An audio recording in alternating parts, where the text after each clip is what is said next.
Hallelujah hallelujah सदा मैं तारीफ करूँगा और सदा तुझे याद करूँगा सदा मैं तारीफ करूँगा और सदा तुझे याद करूँगा पापों से दूर होके तेरे लिए जीऊँगा पापों से दूर होके तेरे लिए जीऊँगा हालेलुया करेंगे यीशु जी की तारीफ करेंगे हालेलुया हालेलुया हमारे लिए आज की अंजील मुकद्दस बामुताबिक मुकद्दस यूहन्ना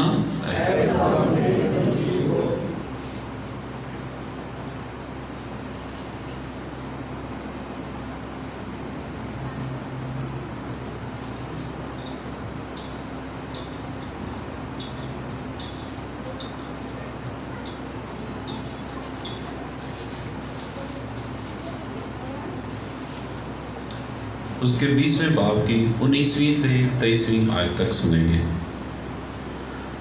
उसी रोज़ हफ्ता के पहले दिन शाम के वक्त जब उस जगह के दरवाजे जहाँ शागिर्द जमा हुए थे यहूदियों के खौफ से बंद थे, यीशु आकर बीच में खड़ा हो गया और उनसे कहा, तुम्हें सलामती हासिल हो। और ये कहकर अपने हाथों और पसली को उन्हें दिखाया। बस शागिर्द खुदावंद को देखकर खुश हुए और यीशु ने फिर उनसे कहा, तुम्हें सलामती हासिल हो। जिस तरह बाप ने मुझे भेजा है मैं भी उसी तरह तुम्हें भेजता हूँ। उसने ये कहकर उन पर फूंका और कहा, तुम रूहुल कुद्स लो। जिनके गुनाह तुम माफ़ करो उनके माफ़ किए गए हैं, जिनके गुनाह तुम कायम रखो उनके कायम रखे गए हैं। अंजील मुकद्दस के वसीले से हमारी खताएं मिटाई जाएं। तशरीफ रखें।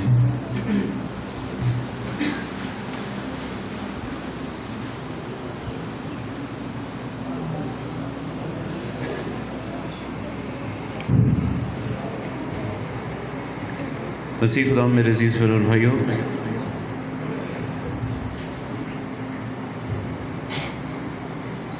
ईद पेंतिकोस रूहुल कुद्स के नज़ूल की ईद, ये हमारे लिए बहुत बड़ी ईद है कि ईद पाशका के 50वें दिन खुदावंद यीशु मसीह का वो वादा पूरा होता है जो उसने अपने शागिर्दों से किया कि मैं तुम्हें यतीम नहीं छोड़ूंगा, मैं तुम्हारे लिए एक मददगार भेजूंगा जो तुम्हें सच्चाई की तमाम तर बातें सिखाएगा। रूहुल हक, रूहुल कुद्स। और आज हमने उस वाक़े का, उस वादे का पूरा होना देखा है कि किस तरह खुदावंद यीशु मसीह ने जो अपने कहने में हमेशा सच्चा है उसने इस वादा को पूरा कर दिखाया। और रूहुल कुद्स जो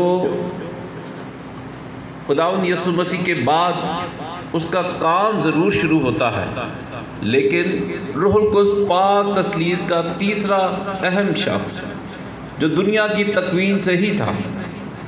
और हम देखते हैं कि सबसे पहले पाक तस्लीस का पहला शख्स खुदा यानी बाप जो पुराने अहदनामे में बनी इसराइल कौम की तरबियत करता है, कौमों में से कौम को चुनता है और वक्त के पूरा होने पर वो अपने बेटे को इस दुनिया में भेज देता है।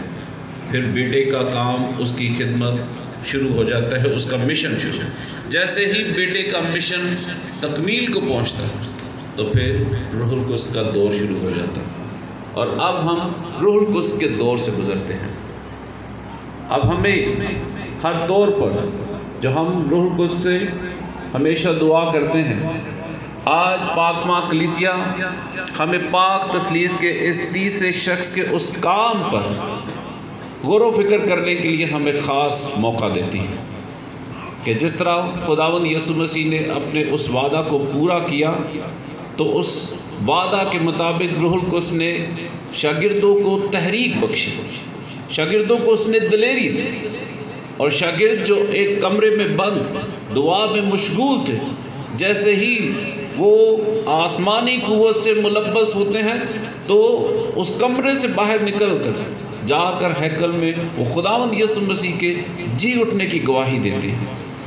کہ روح القدس کا پہلا کام جو ہماری زندگی میں کیا ہے، ہمیں گواہی کے لیے تیار کرنا ہے، ہم نے گواہ بننا ہے اور دنیا کی انتہا تک گواہ بننا ہے۔ اور شاگردوں نے اس مشن کو انجام دیا، اور پھر روح القدس جب خداوند یسوع مسیح وہ دریائے یردن میں بپتسمہ لیتا ہے تو اس وقت آسمان کھلتا ہے، اور روح القدس کس طرح کبوتر کی مانے، کبوتر کی صورت میں، علامتی صورت میں خداوند یسوع مسیح کے کندھوں پر آ کر ٹھہر جاتا ہے۔ اور جب اب پینتیکوس کے موقع پر روح القدس کی آمد ہوتی ہے تو وہ آگ کے سے شعلوں کی سی صورت میں شاگردوں پر آ کر ٹھہر جاتا ہے۔